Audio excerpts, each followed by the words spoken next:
Here we go.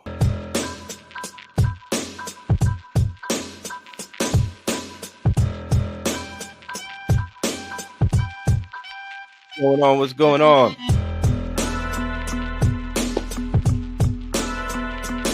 Doing something a little different, a little new. Told you I was going to get the video part of this podcast going, so here we are. Let me just get a few things adjusted here. Make sure the lighting is okay. You see, I got to start putting a little studio together. Thank you, everybody, for joining in.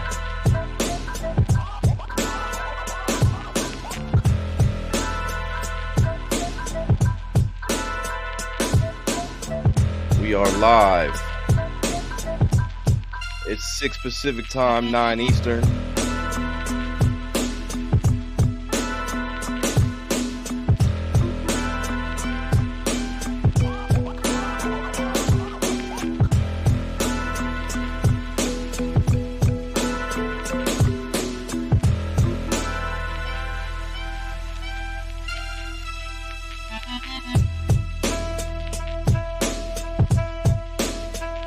Figuring out as we go.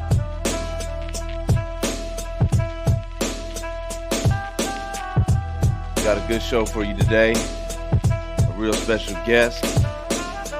We're gonna get into it, man. We don't pull no punches right. You see, I got the Muhammad Ali shirt on today because we in with the Muhammad Ali of Twitter. He be knocking them out. Everybody.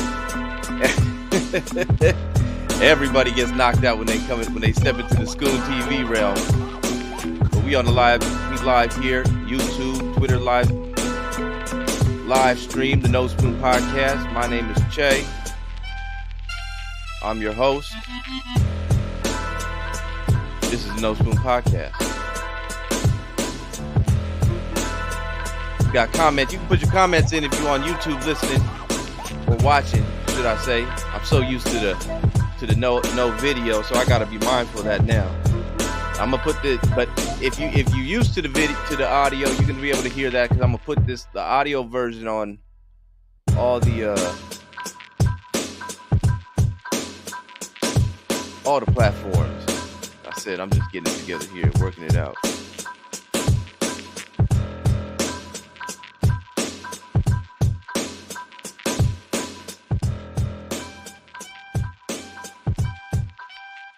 How's that sound? Okay, little music, you see? See, we getting it together. Just like that.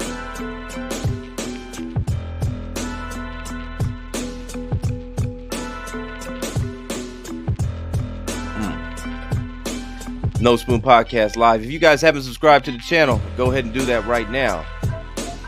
Subscribe because we're going to bring more content, more videos, more everything that you want to hear that they're not talking about on this mainstream media, you know, where the propaganda's at. This independent media, we don't have no masters around here, so we do what we want. And that means we're free to tell the truth. You already know.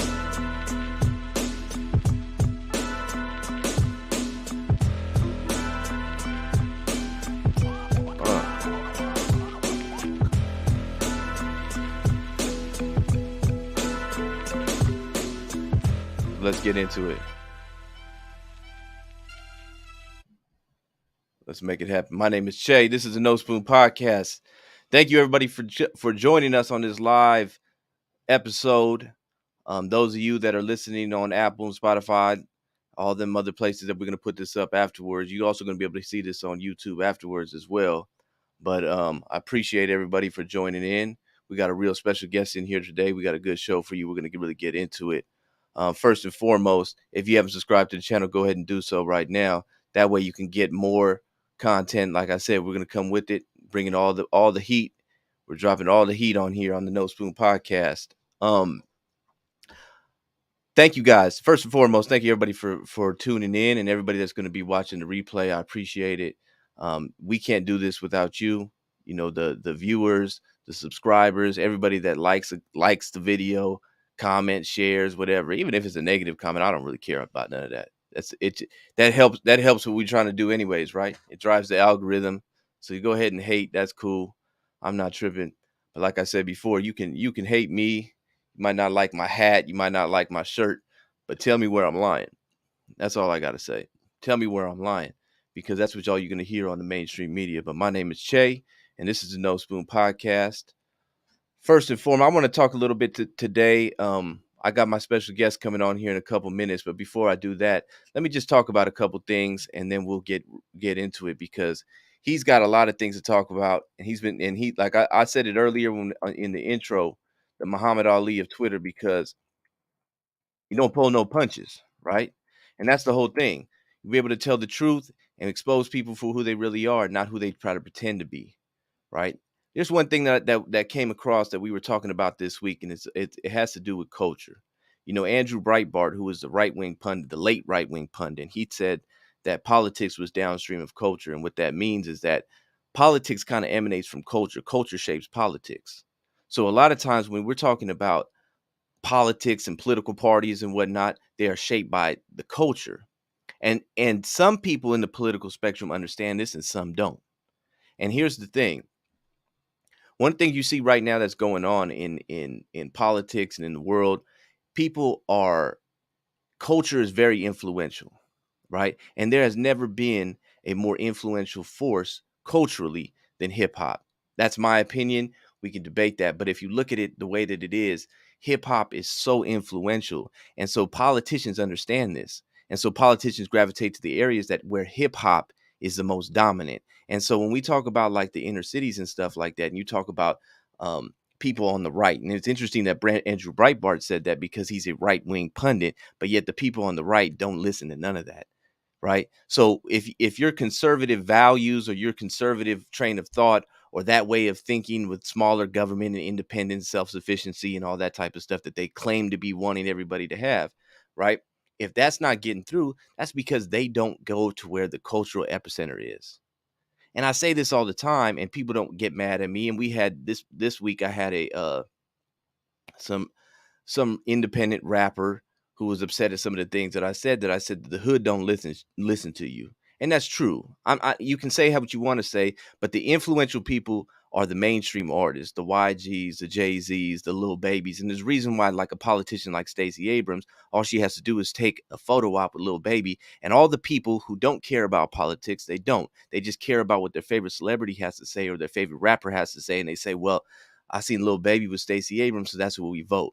And you keep voting for these people that don't care about you, but yet the other side, they don't offer any solutions, right? So that you can always say at the Republican Party, they're the party of the racists, they're the party of the white supremacists and this and that. But you can always say that that's true because they're not in the areas that they should be to get that type of support. They don't. They don't do any outreach over there. They don't campaign over there. And anytime somebody tries to step up and do campaign in those areas, they knock them down themselves because they're all about money. At the end of the day, it's about where the campaign donors spend their money. And if you got a campaign donor that says, I'm going to spend $500,000 in the inner cities, they're thinking, don't do it there. When we got swing districts in the rural areas and what they call the more white areas, right? Spend your money there. That's just another example to give them to say, excuse me, give them to say that they're racist. So when we talk about culture, one side, only one side understands this, and they play the game perfectly well. They really do. That's why they nuzzle up to the Jay-Z's and the Beyoncé's, because they know that most people don't know anything about politics. They don't care about politics. They're not involved when it comes to politics.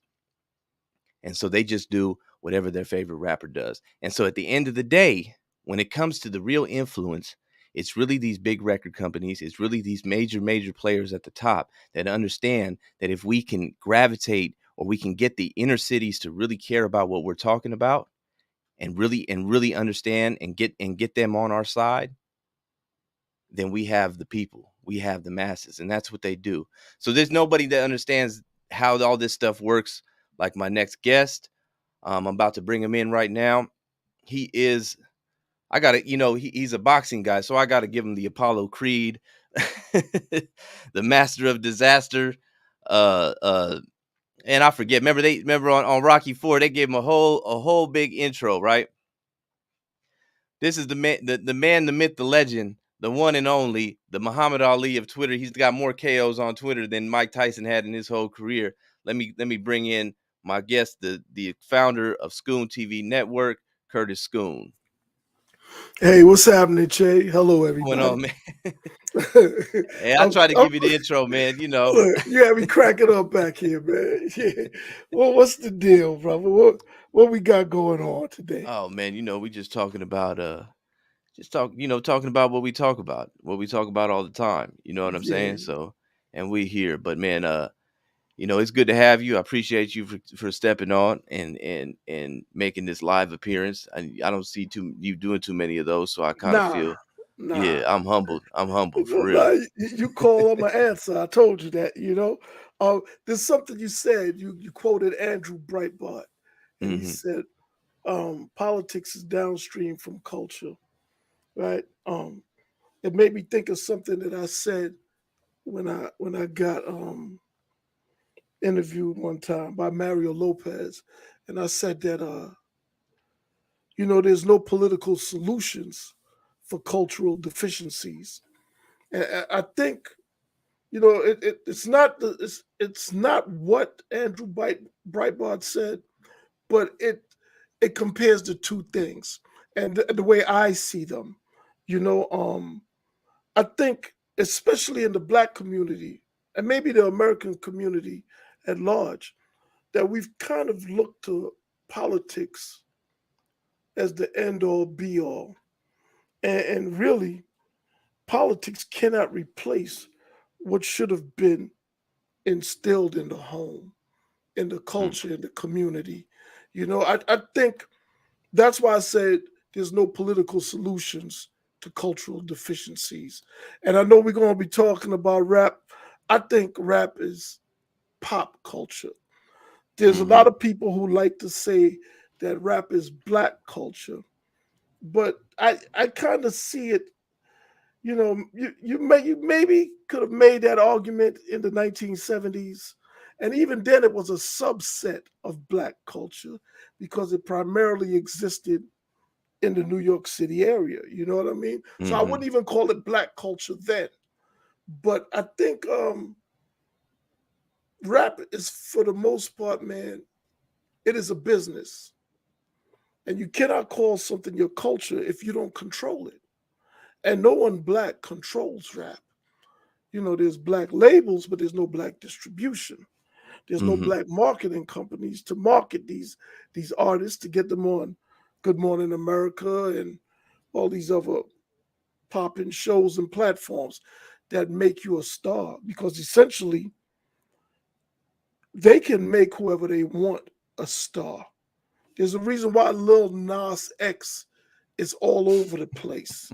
It's not because Hmm. of his hot bars that he spit. You know what I mean? Like it's they have there's a machine, and that machine is not black.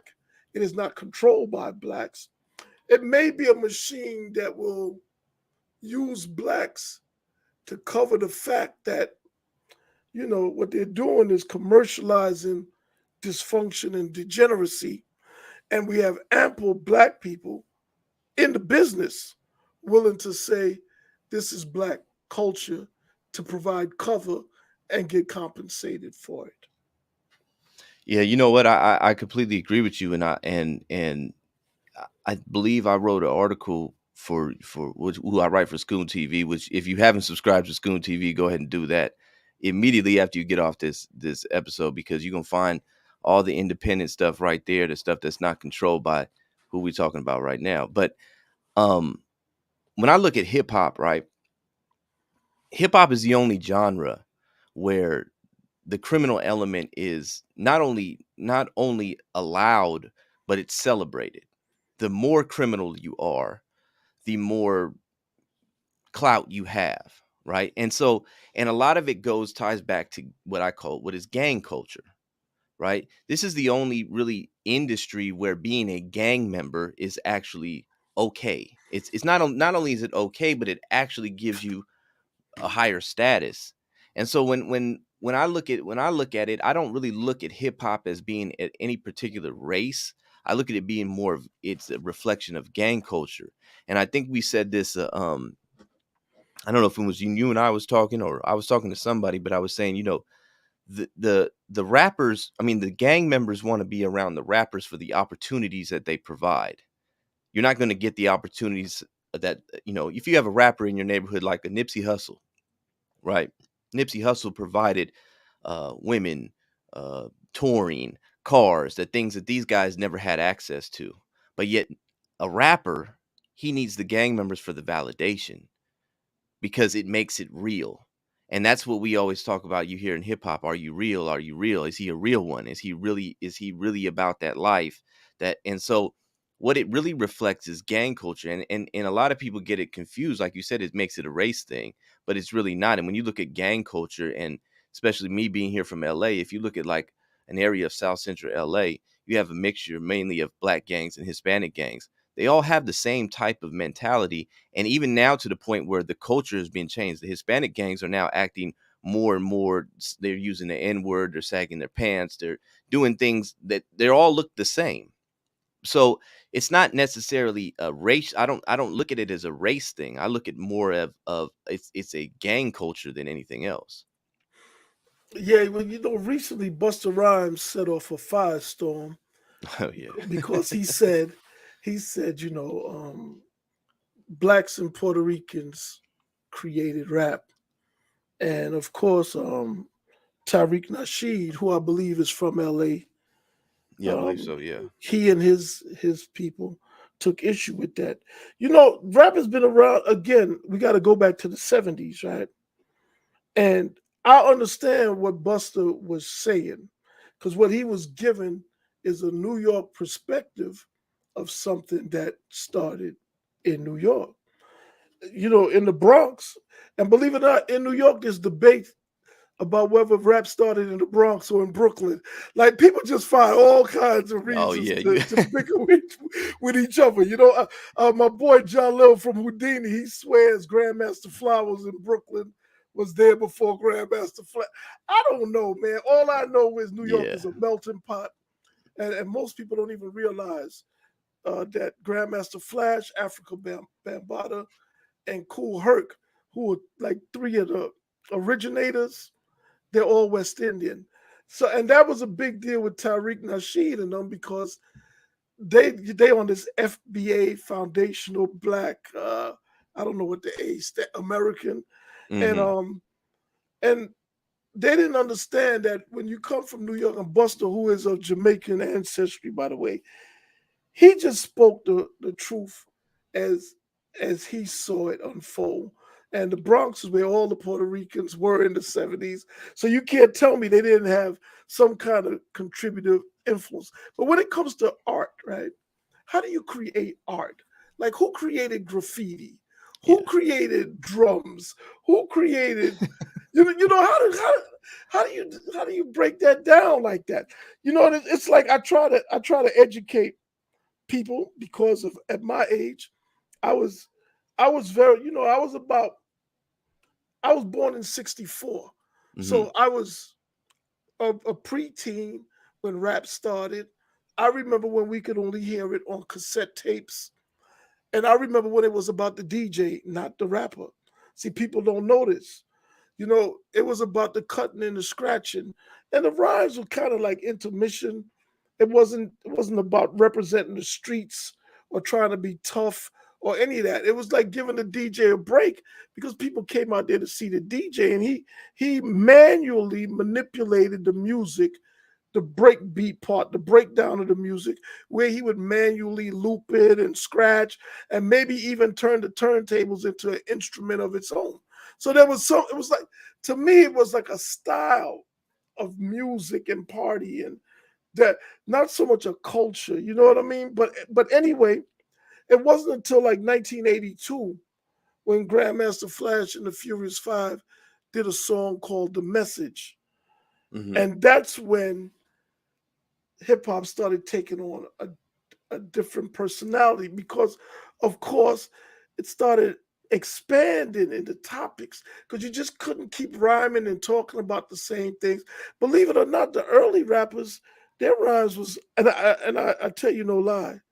Jack and Jill went up the hill to have a little fun. Stupid Jill forgot the pill, and now they have a son. These were the rhymes. Yeah, yeah, yeah. You know No, what I mean? So when people start, I notice when everybody talks about rap, it usually begins with their introduction to rap. See, and I kind of like, it's important to understand that the trunk of the tree is in New York, but then it took different branches mm-hmm. in different. In the South, rap became one thing. You know, in Miami, they had the stripper. You know, Luke, Yeah, and he Uncle brought, Luke. Yeah, yeah, Uncle Luke, and every place kind of put their own touches on it, and and and customized it. So essentially, what Buster said was not incorrect, and I think the people who got mad at him, it's just that their understanding began with their introduction whenever that happened. But again, and I found it kind of capitalistic that Fat Joe is going to host the BET Hip Hop Awards this year because he's Puerto Rican. So it looks like they're capitalizing on this controversy that was growing of online. course. And, Yeah, and, you already and I know. don't have Yeah. a problem with Fat Joe hosting it. I don't think it's that serious because to me, I look at it like Leo Cohen, Jimmy Mm-hmm. Iovine, um, Elliot Grange, Lucian Grange, Todd Moskowitz. I like these are their actual names. These are the people who really run rap. They dictate what the artists do. Um, it was Leo Cohen who put Young Thug in a dress. Young Thug didn't become a rapper wearing a dress, Yeah. but for that money, these young men, they will wear a dress figuratively and literally, and it's and that's another reason why I got a problem with people calling rap black culture because I'm watching it as an elder and seeing what it represents. It promotes a culture, if you will, of man get paid by any means necessary. Man. And when I was coming up, we were taught that all money ain't good money, but that's nobody says that anymore. It's Yeah, like that's you know what I mean? You look at it's just money. That's it. That's all they it's look just at it. money, and nobody cares. So if you want to do what you want to do to get money, by all means, man. If you could live with yourself, but don't put that on me. Because when you Yeah. say it's black culture, then you attributing that to me as well, and that is not my culture. If y'all want to go out there and put on knee pads and skirts and twerk and do whatever the hell y'all gonna do for money, look, man, if that's how your mama raised you, man, so be it. But I wasn't raised like that, and you're not gonna call that black culture. And by the way, they're not the first ones to do this Mm-hmm. because I remember in the '80s, Luke, when he was going by the name Luke Skywalker, before I think George Lucas and Spielberg and them made him drop the Skywalker because of the Star Wars Right, right. brand, he defended what he was doing by calling it black culture. And it's crazy how all of us, when we think that what's going on in our little, you know, 4 mile, 1 mile radius is representative of the whole community. You know, when I was a young dude in the '80s, young guys did not go to strip clubs. That was considered like for older men. You know, Oh, man, yeah. yeah, it wasn't a popping spot for dudes 21 years old. You know, but apparently in Miami, I don't know. I wasn't there in the '80s. Maybe it was different down there. So we gotta be mindful of taking what's happening in our little locale and making it representative of a whole community. You know what I mean? When you start speaking Yeah, for for real. everybody, you're going to get called out on it. And they need to get called out on it because a lot of stuff that flies in one place don't fly somewhere else. I mean, that's real in what you're saying. And I want to play a clip from your the podcast that you do on Scoon's World. Because you were speaking on this, and so everybody, so just so they can see that what you're doing on Scoon TV. go over there as soon as you can, ScoonTV.com, and subscribe. But here's a clip right here that you kind of touched on that, and I'm a play that, and then we'll talk about it. All right. These companies don't sell music, they sell lifestyle. They commercialize and monetize dysfunction and depravity and market it as black culture. These people like Young Thug and all the other ones, what they're doing, and I'm not making excuses for them, fuck them, but what they're doing is proving their authenticity so they can sell their music, because the music, it isn't effective unless people think this is what you're really doing. So when you look at it, the Coens of the world, they are sponsoring and promoting criminality. This is how they make their money. See, none of them can afford to show up in Atlanta to defend the indefensible. It wouldn't look right, because then it would open people's eyes. People are thinking that, all of these people are independent and bullshit. There's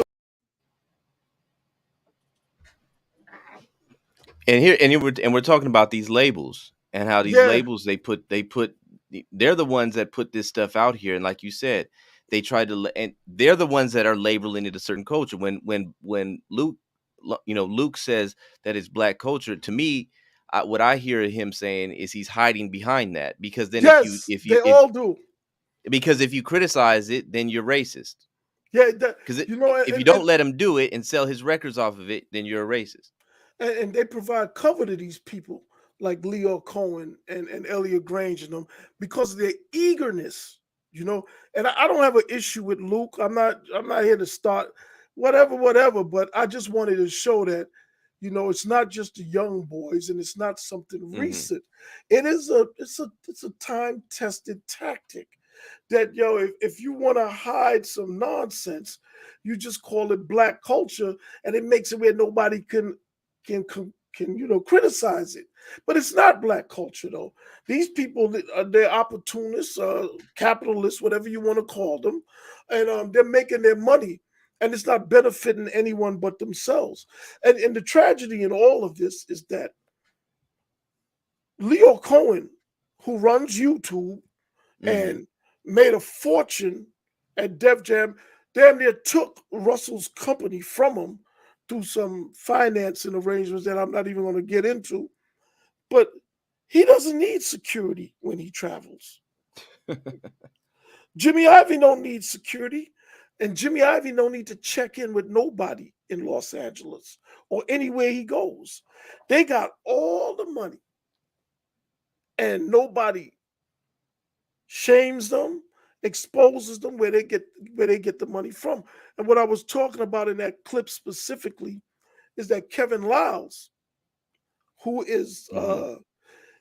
he's been Leo's house Negro for like 30 years up at Def Jam. He came out of Baltimore. He was a member of a crew called Teddy and the Basement Boys. But his most notable accomplishment is he wrote that hit record, Girl, You Know It's True, for Milli Vanilli. And Hmm. I'm sure he made a lot of money off of that song, off of those lyrics and everything. But so he was working up at Def Jam. I met him up there because I'm from Hollis. That's where Right. Russell Simmons is from. That's where Run DMC. And all of us from Hollis used to go up there. I would imagine a lot of people in Compton would go up to Death Row Records all the time. Yeah. Yeah. You Yeah. know, it's pretty much like the same scenario. So anyway, I met Louds, and Leo took him under the wing, because one thing about white execs or white people who make their money in black spaces is that they always need a black cover, a wingman. You understand what I'm saying? So Hmm. Kevin was that guy for Leo. And I don't have a problem with that. But now that they signed Young Thug to this 300 Entertainment, which by the way is the 360 deal, and the 360 deal, it gives the record companies access to all of your earnings, whether you're acting, whether you're touring, endorsement deals. Right. Yeah. It didn't used to be like that. And oddly enough, people don't even understand that concept actually existed in the WWE with Vince McMahon. He was getting money from The Rock in his acting roles and all of that. So they took the blueprint from wrestling, which they might as well, because there ain't a whole lot of difference between rap and the WWE, other than they don't care to make the stunts fake. The stunts can be real, and if they die, they die. You know what I mean? For real. No, exactly. Yeah, they make more money. And they make more money. You know what I mean? But they sent Kevin Liles down to Atlanta to try to fight against the prosecutor using the lyrics in the songs against them. I think that's in their own self-interest, because the truth of the matter is they don't need the lyrics to convict Young Thug. They have enough people in his camp. I think there's 28 people indicted, incarcerated, and at least 2 of them have been working with the police since 2016. So the lyrics aren't going to make or break this case, right? What that move is about is to prevent liability down the road, where they can't change they don't have to change their business model, because that's how they make their money. They don't sell music, they sell a criminal lifestyle.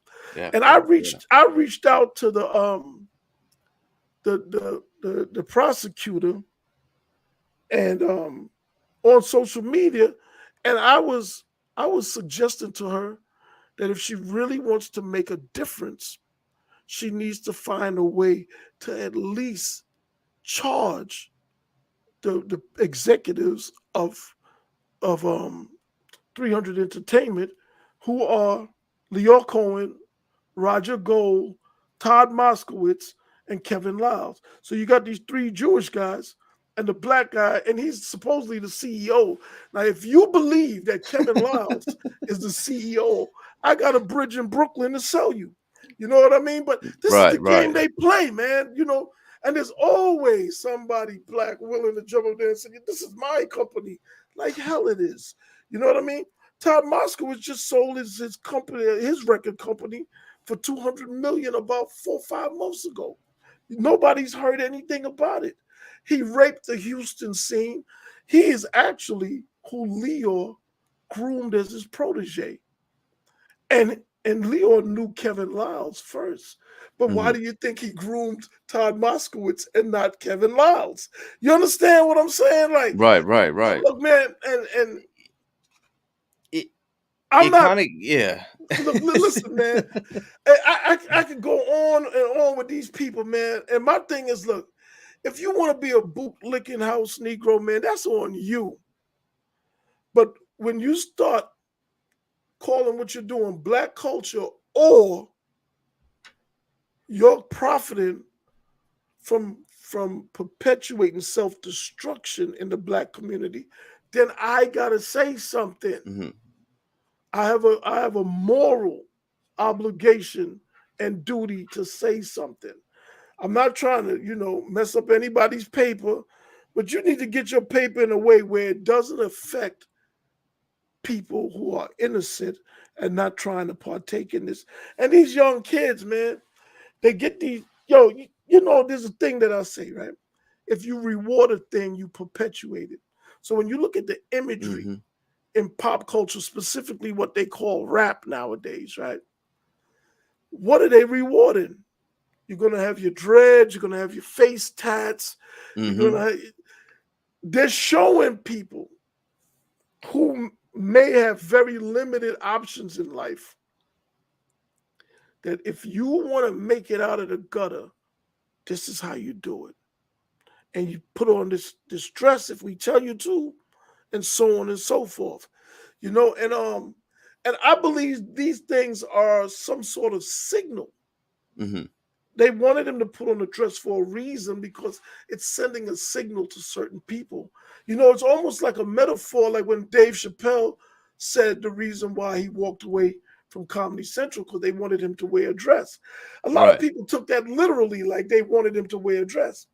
Dave Chappelle damn near wore a dress in Robin Hood Men in Tights. So actually wearing a dress was not what he was talking about. He was talking about something else. You know what I mean? And I think they try to get these people to signal. And again, whatever, man. I'm not the morals police and anything, but whatever you want to do, that's your thing. But if you're trying to say that that is my thing, I'm gonna I'm gonna let it be known. No, that's your thing, dude. That ain't got nothing to do with me at all. But don't you see it as a bigger agenda? You know what I mean? When I look at all this and I see and just like we started this whole show with politics is downstream from culture, Hmm. and that we know that politics really means power. This is what people are getting at when they want political. You want political power. It's you're a gatekeeper to a lot of different things, and if you can control culture, then you control the political positions and stuff like that. So when you're talking about, like you just mentioned about the using the lyrics, right? And they don't want to be liable, but it's also about we want to have control of the culture, because if we can control the culture, then we can control how you think, and if you can control how you think, then it drives it back into the people that gives us power. So when we look at like Leor, and we look at I don't see nothing no different between a Leor Cohen and a Kamala Harris. They're all to me connected because they all have an agenda, and that agenda is to keep certain people at a certain level, and that so it keeps themselves in positions of power. Leor Cohen is not going to give up his status. He's not going to be looked at as a thug. He's not, like you said, he doesn't have to go anywhere with security or anything like that, because that's not the life that he lives, but he profits off people that do live that life.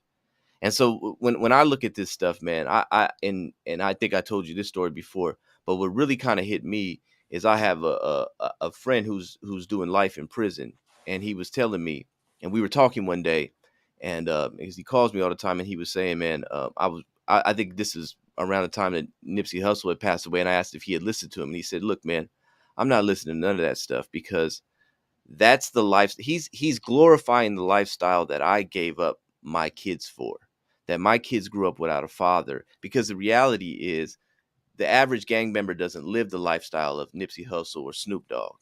They don't. The average gangbanger lives a lifestyle of being in prison, constantly in and out, getting shot, getting stabbed, and ultimately dead. And this is the reality. But these people, they profit off it. And when we talk about systemic issues, because there's always that talk of systemic racism or systemic oppression, we never actually point out what that system is. You see what I'm saying? So we never say, then what is the system? And when I look at hip hop has always capped people off at a certain level, and they've said that you have to be a certain way and you have to fill this box. And this box is, like you just said, and it's visually as well, physically, the dreads, the face tattoos, and all these different things. And I never understood when I would see rappers like, I think recently the most recent rapper Mozzie went in for a gun charge, and Lil Wayne did a year for a gun charge. And I'm thinking to myself, you're the guy with all the money in the crew. Why are you getting caught with guns and taking time? But to me, it just seems like another sort of a rite of passage in the hip hop industry, that jail is okay. Jail is not only okay, but it's also it's a status symbol. It's a You see what I'm saying? requisite as well for their Right, for right. their for their authenticity. Listen, so I like how we going here, because I'm adding certain things that I think people need to know that complements what you're talking about. So this Hmm. is good, right? So check it again. I'm a bit of a historian when it comes to hip hop, Hmm. not because I studied it, but because I lived through it. Like in the 1980s, right around 1985, the murder rate in New York City started climbing. Each following year, it increased. It started at around 16, 1700 murders in 85. And by like 91 or 92, it was 2,248 murders. So once it hit the 2000 mark, around 89, 88, we're talking about 5 or 6 murders every single day for an entire year in one city. But Hmm. do you know what the rappers weren't talking about then? When New York was its most violent, even more violent than the 20s in Prohibition. They weren't talking about killing. They weren't talking about selling drugs. They weren't talking about any of these things. That the 80s is when we had the Fat Boys, who were like Right. the Three Stooges, and like you look and see you see the paradox here, right? Mm-hmm. When the streets were the most violent, the rappers were the most docile. Yeah, exactly. They they did, because this story about rap representing the streets. I'm of an age that when I was in my 20s in the 80s, man, we didn't want to be rappers. We They wanted to be us. You know what I mean? And Mm-hmm. it's they took the swag with the jewelry and all of that from us. And now it's almost like a 180. It's almost like you can't even have any kind of street affiliation if there's no kind of entertainment industry ties there. And the reason why is because, I mean, and it's not a boast, but I think in the 80s, the dudes in the street were making more money than the rappers. But Oh nowadays yeah, that's yeah. but Mm-hmm. nowadays that's no longer true. So, the man with the bag, you know what I mean? Like, Mm-hmm. yo, he's the one.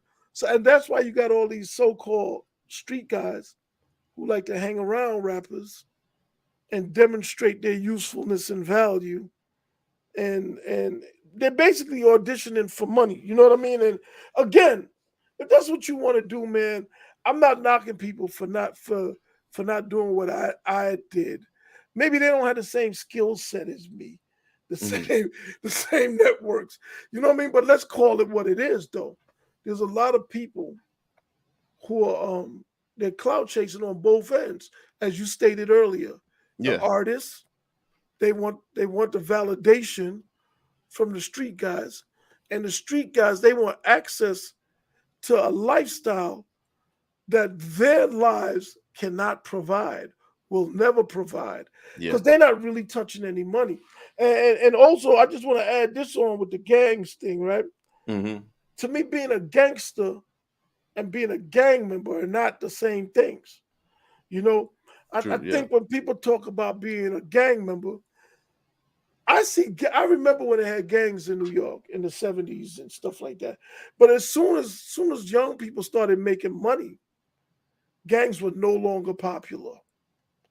They became criminal organizations, and the violence was used to protect the money.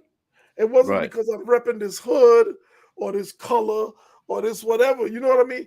It was all money motivated and not neighborhood motivated. It was about money and your affiliations, your alliances with people you made money with. You know, I always saw gang membership as something that was juvenile. Because as we young boys and we coming into manhood, through gangs and fights and gang fights and all that, we demonstrate our camaraderie, our loyalty, our bravery, our honor, all of these things. But by the time you're 35, man, you don't have to do that shit no more. So Yeah, for why real. are you still in, why are you in For a real. gang? You know what I mean? Like, it's usually the best of the best from the gang get recruited to be in the gangster organizations. That's how it used to be. But now I see guys that's like 50 years old, they still in street gangs. And it's a bit perplexing to me because I always looked at that like it was the realm of the kids.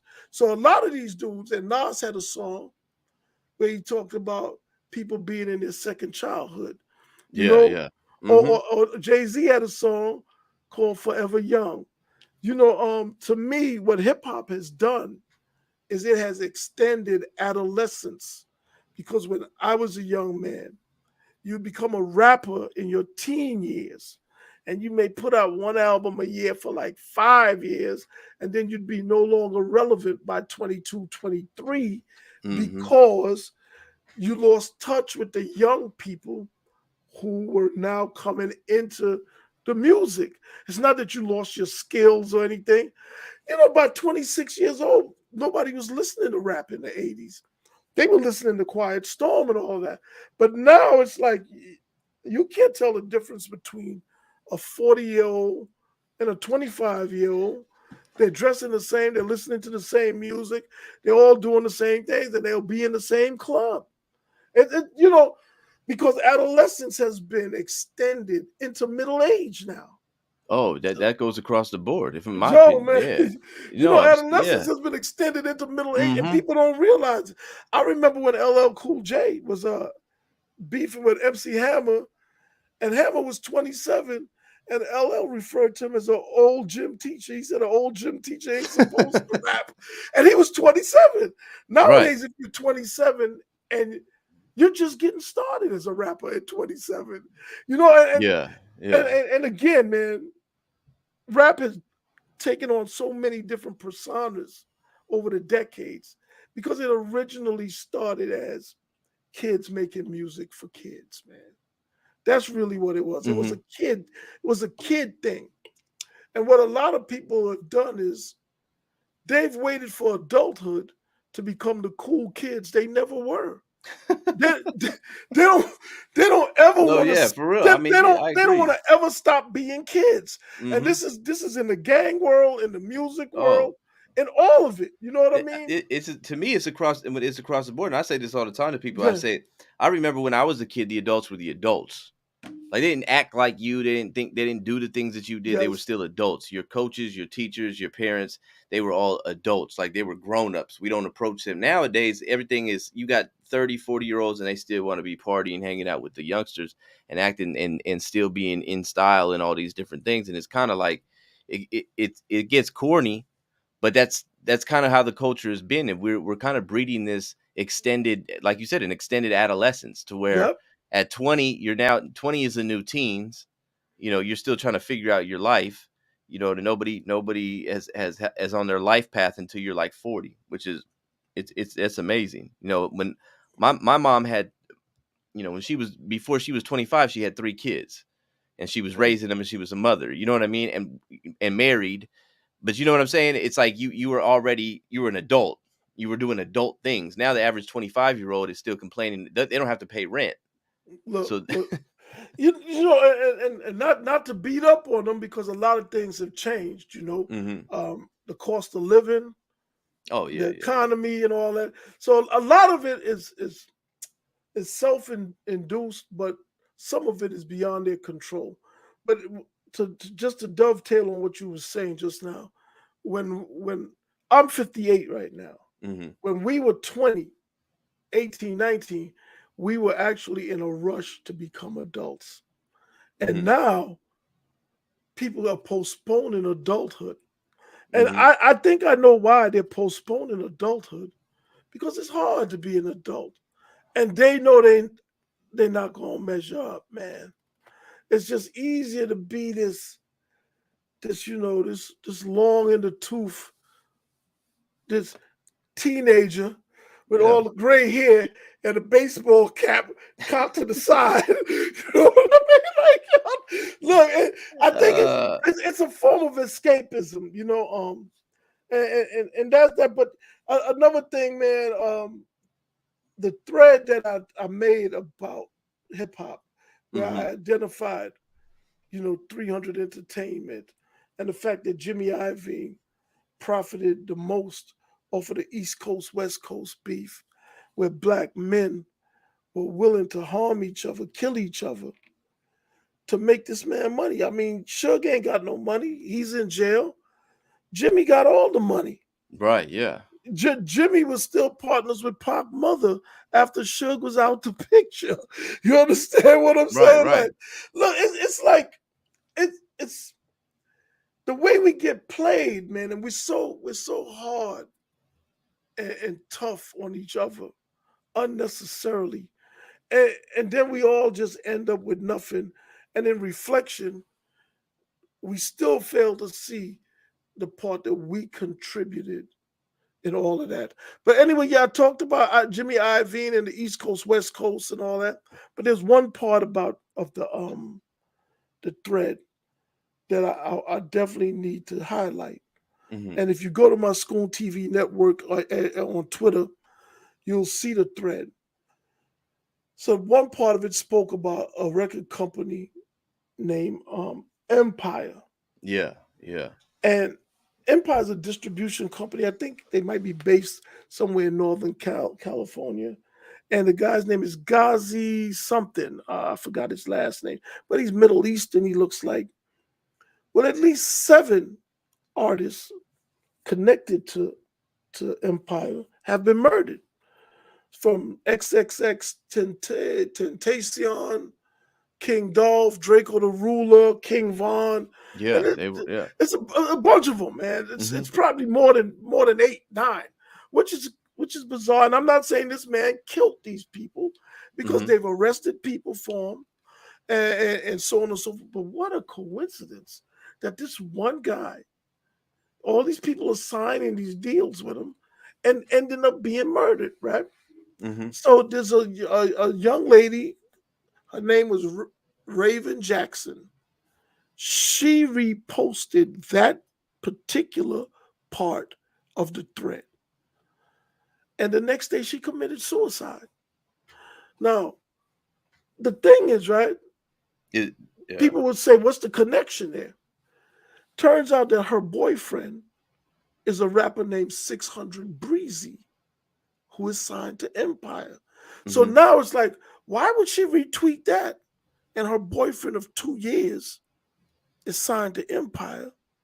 And then the very next day, she commits suicide.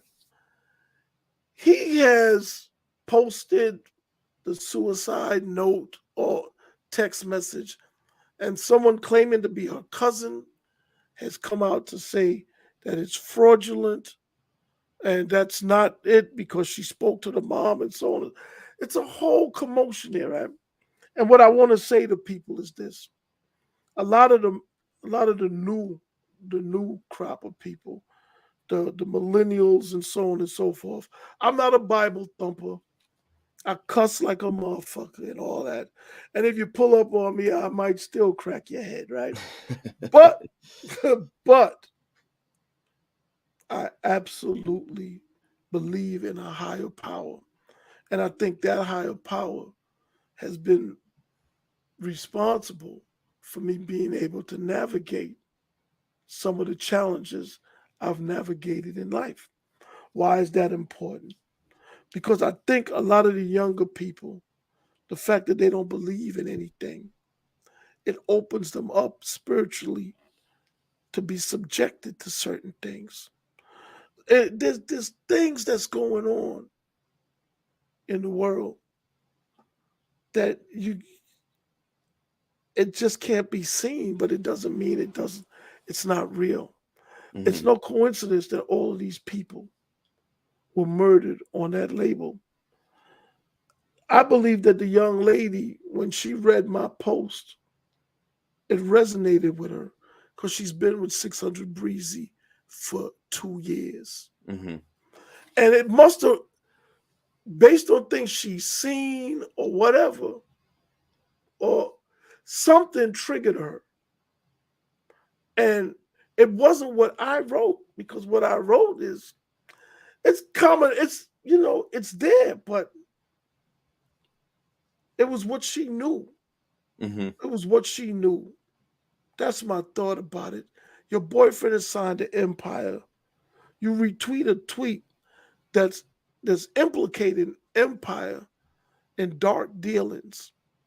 If you look at the owner of Empire, he looks like he has no soul in his eyes, man. And I'm not trying to be spooky or anything. Right. I understand certain things, Hmm. and so I'm only going to go so far. And I just wanted to share that with people.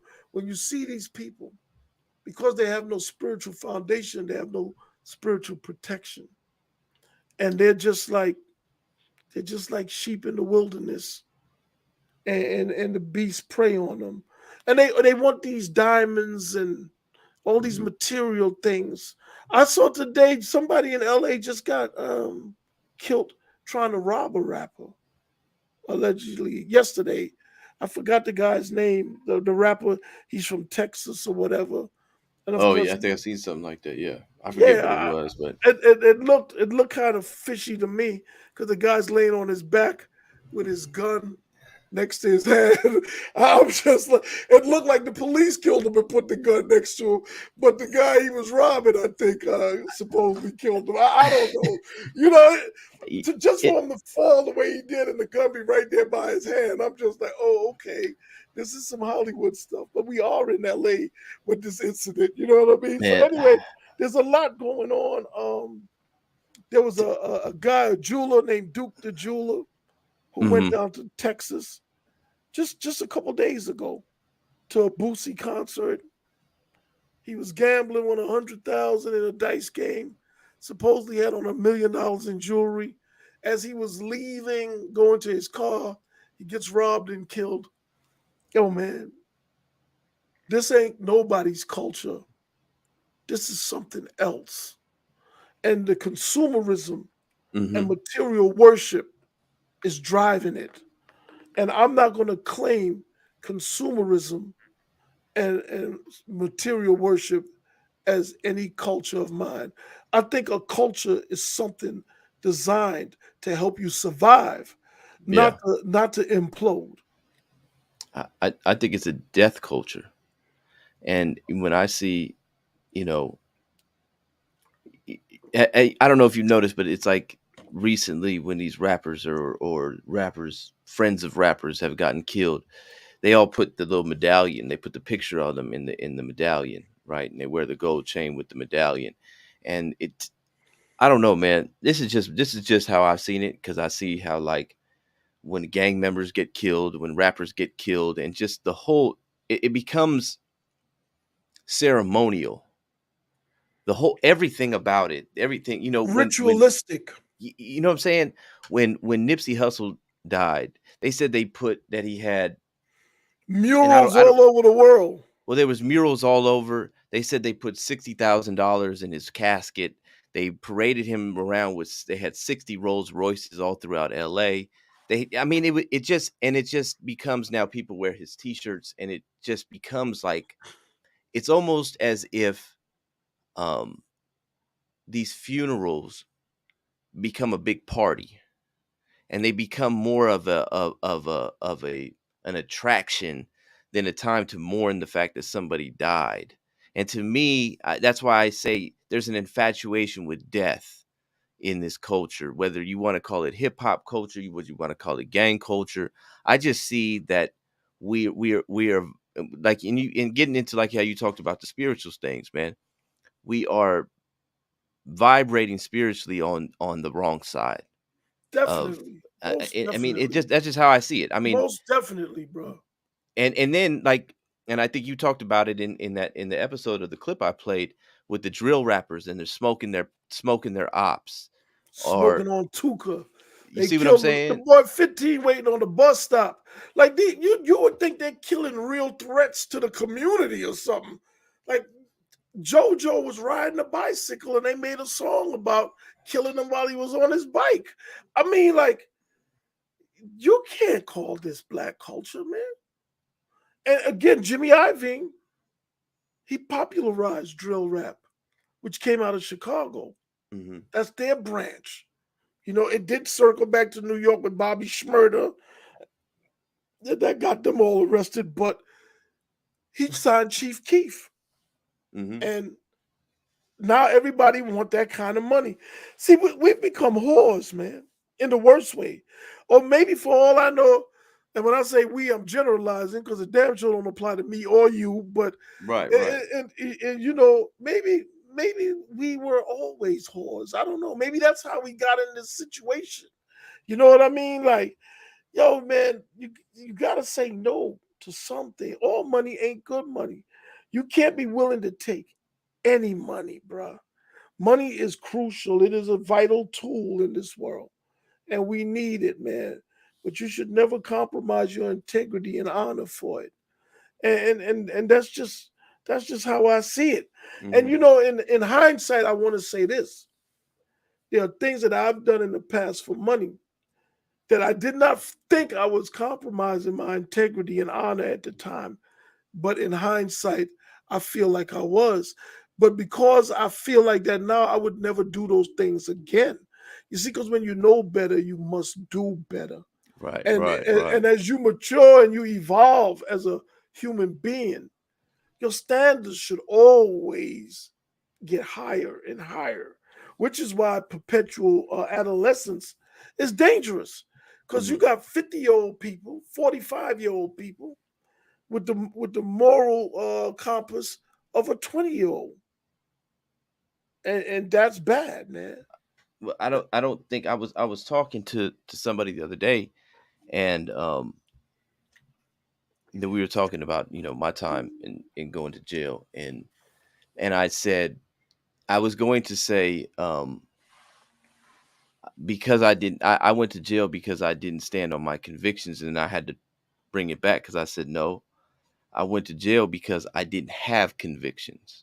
There was no I didn't I, there was nothing that I believed in a moral or principled way that would keep me from going down that path.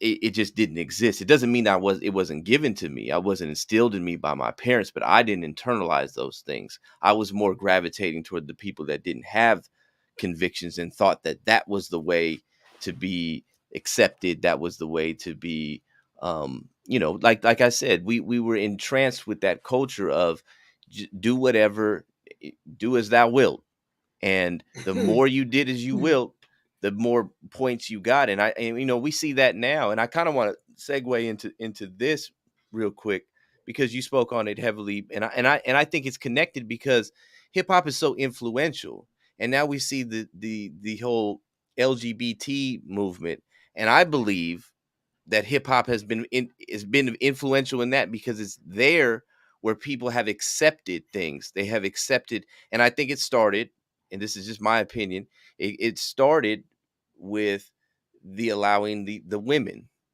the young Ma, the Queen Latifahs, that we were okay with lesbians, and now it's kind of transformed. But I want to play this clip that you said, and then we can kind of get into it real quick, if that's Hmm. okay. Of course. To ignore the fact that the LGBT movement in of itself is some social engineering experiment or program is just, to ignore that is to ignore the reality that these children are deliberately being placed in these environments, either because someone wants to see what happens, conduct a study, or they already know the answer. You see, I consider it soft eugenics. That, I mean, eugenics. That's an interesting word to use, but especially with there's so much talk nowadays about grooming, and then we're talking about hip hop, and I just see, and there's always that rumor that goes around in hip hop circles that there's a gay mafia involved with the hip hop community, and we talked about wearing dresses and Lil Nas X and Young Thug and all that stuff. I don't see these things as being not connected. I think that they're part or one in the same. I don't think you could talk about one without the other. That's in my opinion. Um, hip Hip hop is part of the entertainment business, Hmm. and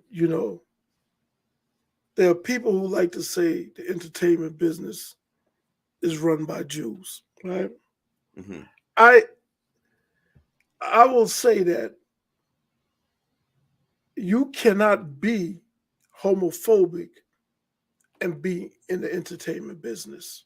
That's what I would say. What Right. happened to Terry Crews is not uncommon.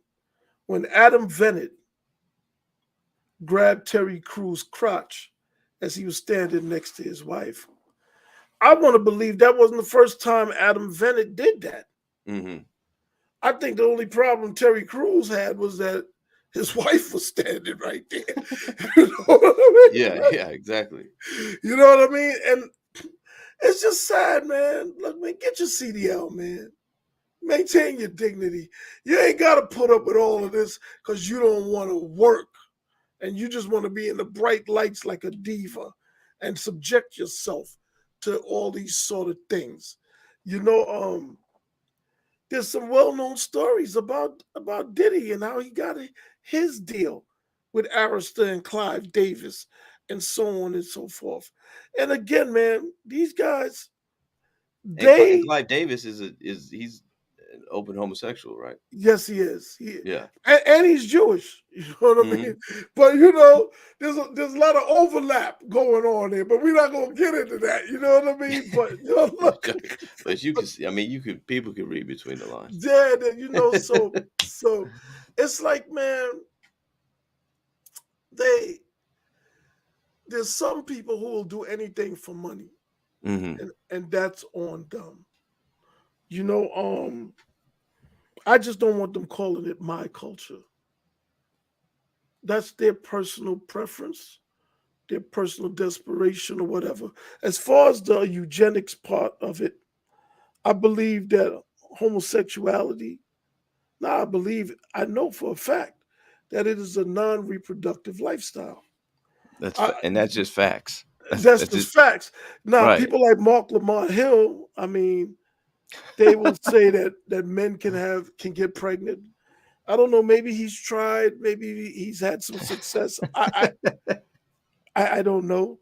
You know. And then you He's have peed on a few people. sticks. Look, then you got Cori Bush. She's a mom. She's a woman out of St. Louis. She's in Congress, or at least she was. I haven't heard her name. She hasn't put her foot in her mouth lately, so she might still be there, but just not, you know, fumbling and bumbling as usual. But she Hmm. refers to mothers as birthing people.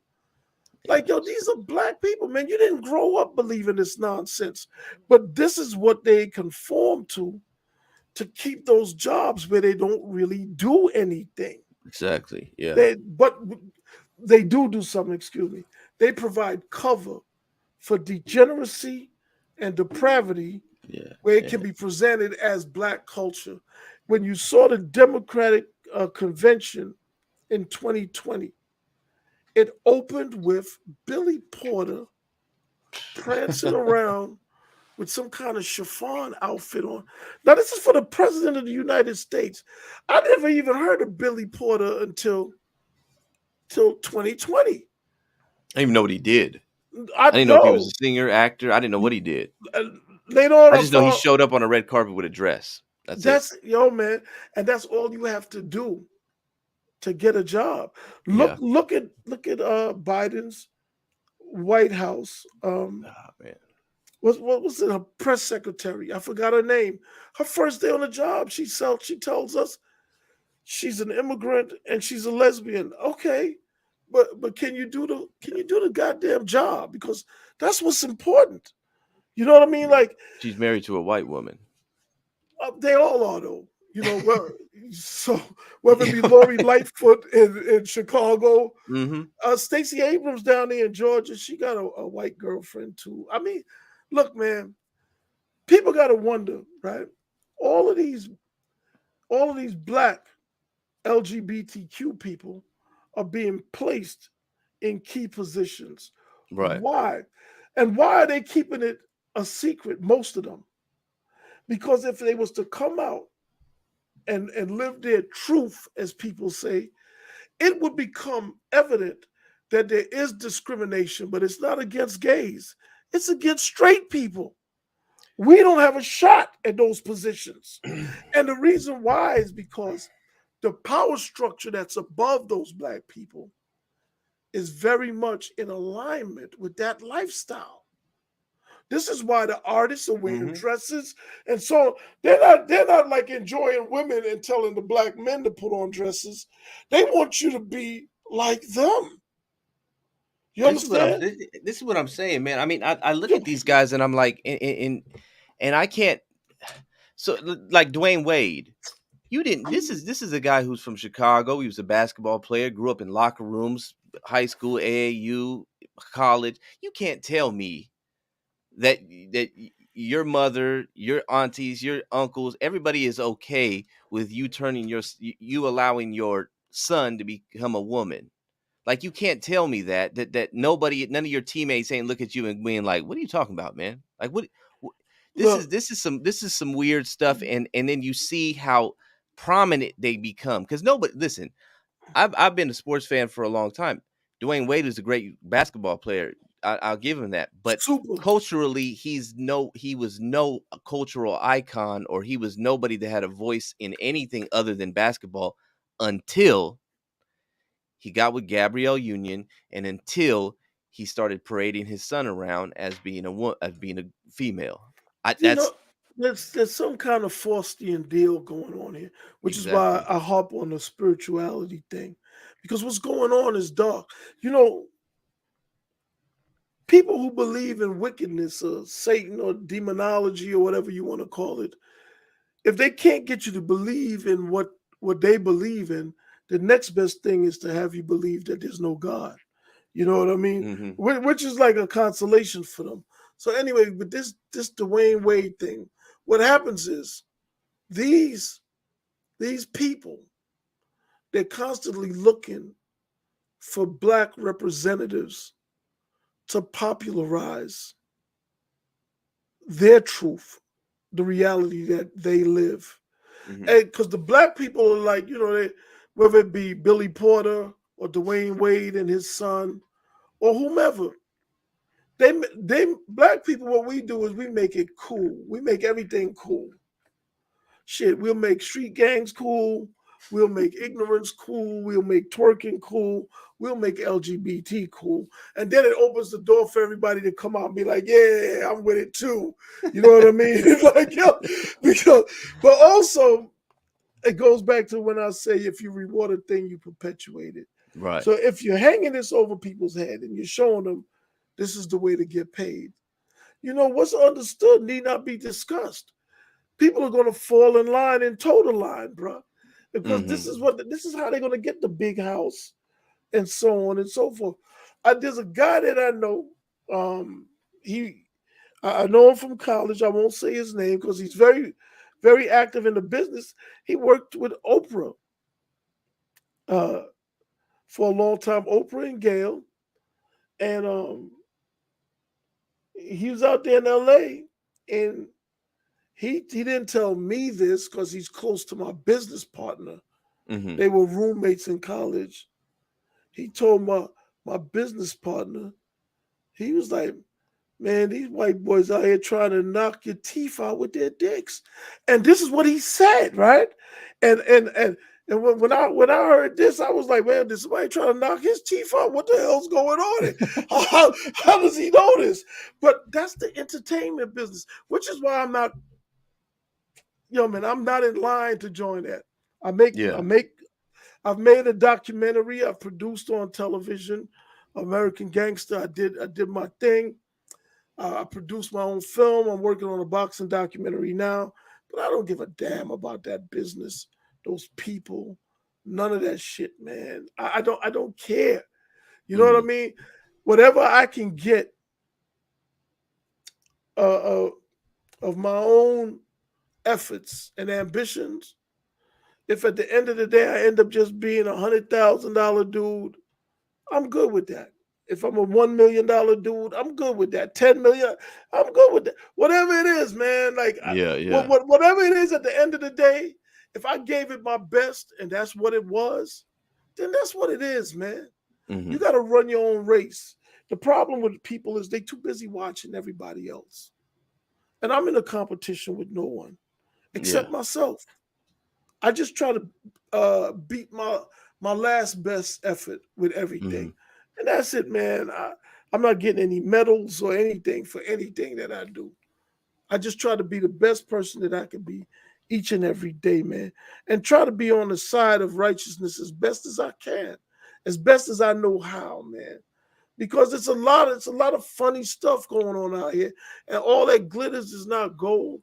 That Mm. Hollywood thing is some real weird stuff, and I just wish, as a people, we weren't concentrated so heavily in fields like entertainment that are dominated and controlled by some of the most perverse, deviant people Man. you could ever want to meet, because we wouldn't have any other way of coming in contact with them. And before I lose this thought, there's a playwright named Jeremy O. Harris. Now he's a black playwright and he's LGBTQ. Hmm. I don't know which one of the letters he is. I lose track. But he he did slave play. In slave play, that's the other thing. They got this fetish about slaves. If you notice, they talk about slavery all the time and buck breaking, and it's always some Yeah. sexual. They rape the women. They always focus on the sexual part Yeah. of Right. slavery. You would think that slavery was just fuck fest from sunrise to sunset. You know what I mean? But you would think there was the porn industry when you hear some of these people talk about slavery. Not saying that those things didn't happen, but man, you would think that's all that happened. But anyway, Jeremy Harris in slave play, what happened? The black men were being sodomized, and it's they cater to the fantasies of the people who pay them.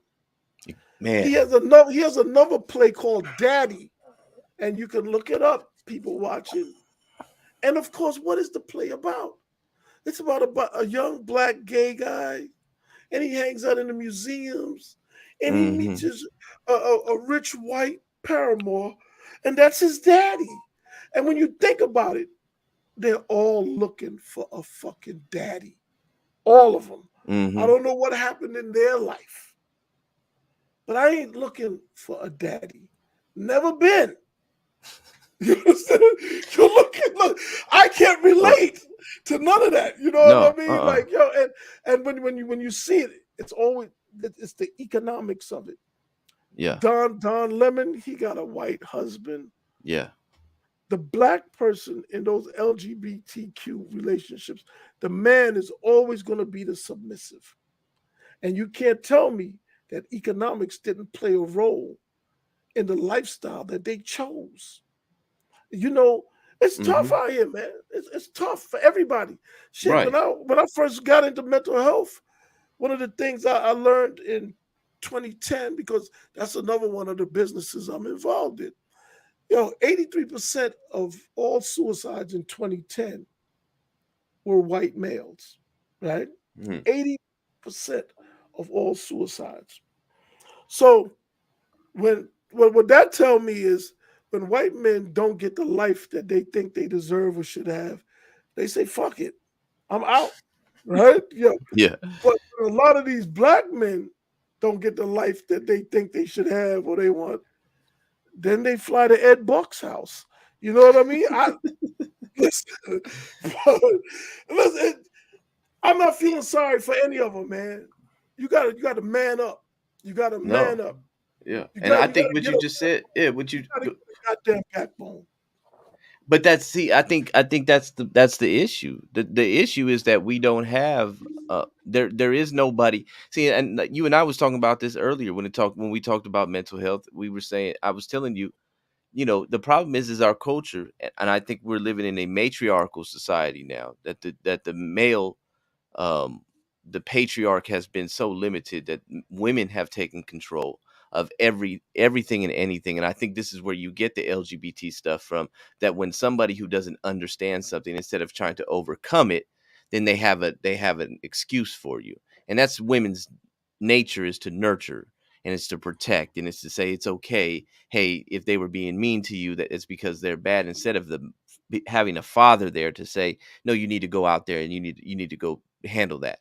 You need to go deal with it. You need to confront your issues. We don't have that anymore. Society has become so nurturing to the point where people that I think that are really, really at the top of the game understand how to manipulate this, and they're Oh, using that definitely. against us. Because I don't Definitely. believe that the real players in the world believe in this stuff. I think that They they don't. no, I think They they don't. want us to believe in it, and that's the only thing that matters. Man, you're on point. You calling good money right there, bro. Hmm. Yo, man, my gut tells me that the people who really run things, they are patriarchal and everything, but they will promote certain things to the rest of us to keep us in chaos, to keep us from not being strong, to ever Hmm. pose a threat to their authority and their control. It's all about self-preservation, man. Yeah. And if you buy into the lies and you get caught up in it, it's just like you You just got caught out there. Man has no natural predator but man himself. Facts. Yeah. So we are the top of the food chain, Mm-hmm. and we prey on each other. You know, I feel like 10% of the people do 90% of the thinking. No, the 10% do the thinking for the other 90%. And when I Yeah. say do the thinking, I'm talking about the planning, the real governing, the providing purpose, and the structure that the 90% need to be relevant in. It's really conceptualized by the 10%. And the 10% of the 10%, those are the 1%, and they're like the super elite. You understand what I'm saying? Yeah. Like, Mm-hmm. but most of the times, right? We saw this during COVID. They said non-essential employees didn't have to come to work. And I believe, just my conspiratorial mind with my tinfoil hat, I believe the lockdown was a test run for Yeah, I do. something else Yeah, I to do too. come. Yeah. You know, Mm-hmm. you didn't want to be a non-essential employee. That's all I know. You Mm-hmm. know, and what's going on is the population expansion and the technological advances are creating a great divide. In the last 100 and something years, manpower was important. But then came the industrial revolution, which kind of like minimized it. You had assembly lines and so on and so forth. But as the population keeps growing and the technology keeps advancing, there's no need for manpower. And therein lies the need for various social engineering vehicles, Mm-hmm. be it pop culture, i.e., rap, or whatever else they got going on, that entices and seduces everyone to partake in a non reproductive lifestyle. Mm-hmm. It's they don't really, and when I say they, I'm talking about the powers that be. That's the they. Yeah. You know, they don't really need a bunch of people no more. And it's evident that there's efforts underway to curtail the population. And once you see the world through that lens, why would you trust anything that these people offer you? Exactly. That's Why that's would what you I'm trust saying. You anything? can't. You cannot, because you're more or less uh, a burden. There's a quote from Prince Philip, who is the husband of Queen Elizabeth. It came from the 1980s. He said that when he died, if he could come back as anything, he wanted to come back as a virus to kill people. I mean, Man. when people think of you like this, would you believe when they say they're offering you some some medical treatment to save your life? I wouldn't. No. I wouldn't trust I wouldn't trust a glass of water from them. You know, and that's just me. Mm-hmm. You know what I mean? But my upbringing has had me kind of suspicious anyway. So to me, you can't be trusted until you prove to me that you can be. But And that's that's just yeah, but that's that's how I the look whole at it. thing, man. I mean, that's was the whole thing. Like you said about COVID and all that, all this stuff is that, the same people, and this is what killed me, the same people that would holler systemic racism or institutional issues are the same people who are telling you to obey the system because the system said we need to stay inside, we need to, shut your business down, all these different things. And I kept saying to people, you keep telling me about a system. Who is this system? The system doesn't just there isn't just it's a there it's tangible. It has to be. It's not there are people doing it. They are individual people. And I think that it's more profitable to have an idea of systemic issues than to actually point out the system itself. And we saw that when, and I don't want to say it because I know we're on YouTube, but when we saw the, what they mandated afterwards that came from, and I would say, well, I'm not going to take that because and this would be my retort. I believe in systemic racism, and they would say, well, that's not.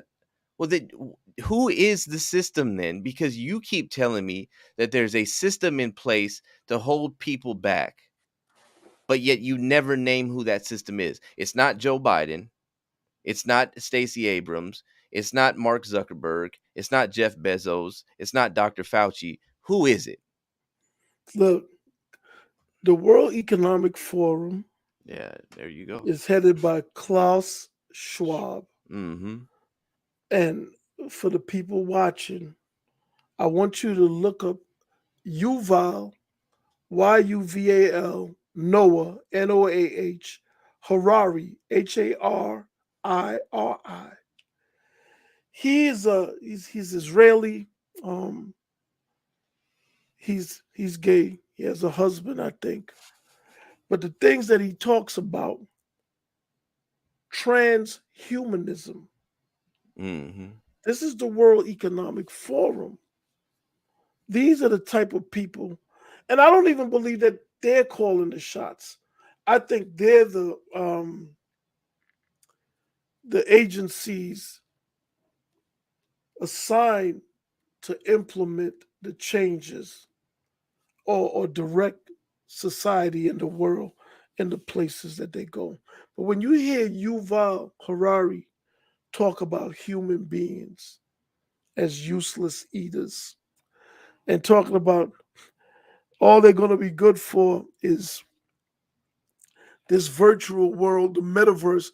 They created the metaverse for people who aren't going to be able to be relevant in the real world. You're So right. you will have the metaverse. So you can own a restaurant in the metaverse. And and he said Japan was actually in front of the rest of the world because they have simulated sex and I don't know anything about this virtual thing. I barely know how to operate my cell phone. So I'm glad that I'm lagging behind in those things. You know what I mean? Like, yeah. No, yeah. But there's a plan for humans, and I think the transgenderism is just a segue to what's called transhumanism. And you see Elon Musk talking about putting a chip Mm-hmm. in your brain to make you Yeah, the smarter neural and all link. that. Yeah. They're slowly conditioning you to accept these things where you're going to be part technology and part human.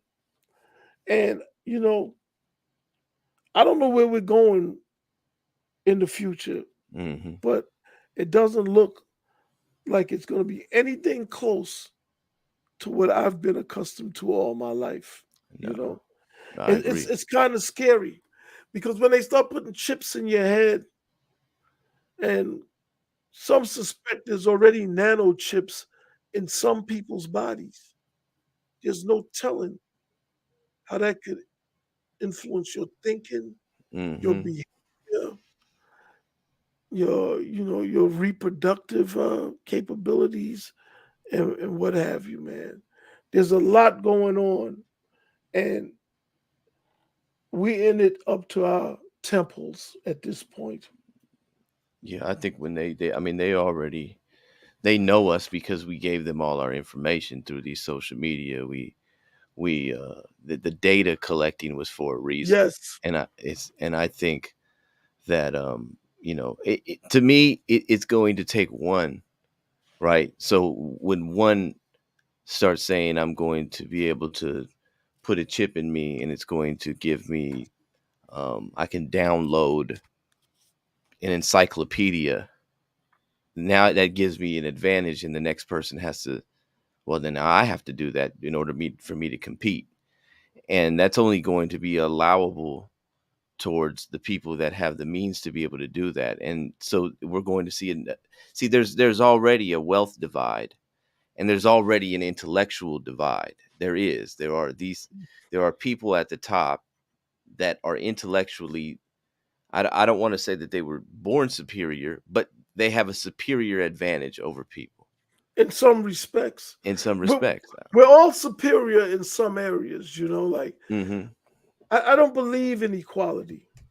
No, I, no. I believe in authoritative hierarchy, you know. So there's going Mm-hmm. to be things that you do better than me, and there's going to be things that I do better than you. I think this notion of equality, we've been sold a bill of goods, and it's dangerous because you have people who are incapable of doing certain things, occupying spaces Mm-hmm. to the detriment of everybody. Everybody, since, exactly. since they are in those spaces, be that a political office or whatever, man. Like, you know, it's this thing that this let the best man, best woman win.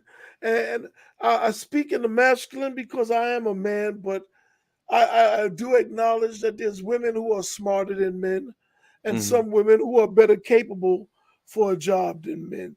So when I say man, think of it like the scriptures. God created man, male and female. You Right, know, right. when I say man, think of it like that. You know, but let the best man win, man. Let the best man occupy that space, not because it's a competition, but for the greater good of all. It doesn't help the rest of us if we don't put our Yeah. best people in the best position available for the greater good of everyone. It just it just doesn't benefit anybody. Man, I don't think that you could say that any better. I mean, because that's really what it comes down to, is that we have to get back to that and understanding. Like I said earlier, these people at the top, they understand. And so when you start making these policies, or you start saying things like, you know, don't don't discipline the black and brown kids for showing up late to class, or getting into fights or being disrespectful. I think you're putting them at a great disadvantage, because they know that there are certain principles that equate to success. Discipline is one of them. um, you know being able to conduct yourself in a appropriate manner is one of them, and they save it for themselves, while at the same time they feed you that you don't have to be disciplined. You don't have to be ambitious. You don't have to be driven, because you have suffered some type of inequality. Therefore, you can lay back and relax. And that's been the whole, that's the agenda. When we talk about systemic things, I think that that's what we're talking about, is this notion that certain people, because they've been quote unquote oppressed, that they don't have to work hard. They don't have to exhibit these principles that equate to success, and then the other people come and they taste the success for them. I think it was Plato who said we cultivate the things we celebrate. So Hmm. we got to look at what we're celebrating, because that's what we're going to cultivate. It's the same thing as me saying reward a thing you perpetuated. You understand what I'm saying? Like, Same thing, yeah. yeah, it's the same thing, man. Like, we got to be careful of what we celebrate. Hmm. We really, where's it taking us? And if we make money the end all be all, where does that leave us?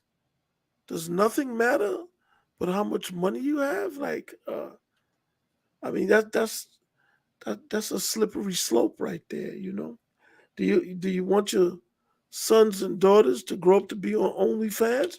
Right now, there's somebody watching that's on OnlyFans, and they're like, Yeah. "What's wrong with OnlyFans?" You know what I mean? Man, I Listen, mean, if you like it, I love it. You know what I mean? But I don't yeah, want for my real. son or daughter to have to be on OnlyFans doing anything, because I want them to be able to do something else to become successful and stable.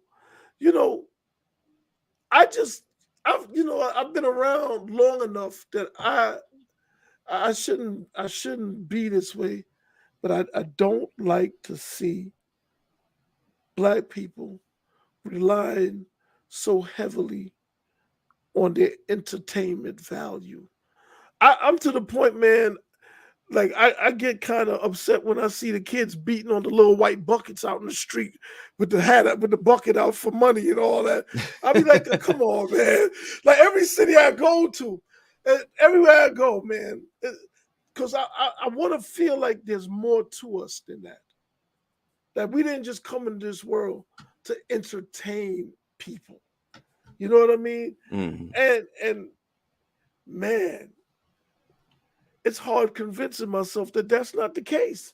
Because I'm telling you, wherever I go, man, Times Square, anywhere, there's always some young people dancing and beating on buckets and I don't know, TikTok. right? Yeah. Doing whatever, man. Yeah, it's just we got brains. We got a brain, man. We could use it. There's nothing wrong with entertainment, by the way. But you don't want to limit yourself to that Yeah. being the only thing that you can do and the only thing expected and accepted from you. Now we don't want to put ourselves in that corner. You know, it's cool that Jay Z is Jay Z and so on and so forth. But there's only going to be one Jay Z at a time. There's 40 million black people. All right. So while he's holding that spot, everybody else need to come up with another plan or something. You think what I'm saying? Like, Yeah, for real. there's only gonna be one Jay Z at a time, just Mhm. one. Just like there's only gonna be one Obama at a time. If you look up to him or whatever, I don't. But hey, we shoot for these things where there's these limited number of slots, man, and it's gonna leave a lot of people in the meat grinder of life. And I just want to make people mindful of that. You know, I was talking to you earlier. Another thing that I do is I'm the executive director of a STEM program Mhm. in Detroit, and I, I'm not proficient in STEM, but it's not about me. Mhm. Just analyzing where things are going. I wanted those young black kids to have some kind of introduction to STEM because technology, the same technological advances I spoke about earlier, is the future. And I want there to be a world where we're doing more than being social media influencers, right? So we're getting the STEM thing on. It's 2 years now we've been doing it. And we in the schools in Detroit is like a 80%. It was 86% black city. It's the blackest city, major city in America. Um, but yet the students that are most active in our program, they are the Mexican students in Southwest Detroit. And the Mexican population may be around, I don't know, less than 10%. Mhm. Yet their representation in the program that we set up and partner with Detroit Public Schools for is more than the black kids, right? I don't have a problem with that. They want to learn. We're going to help them. But my point is, there are no political solutions for cultural deficiencies. Mhm.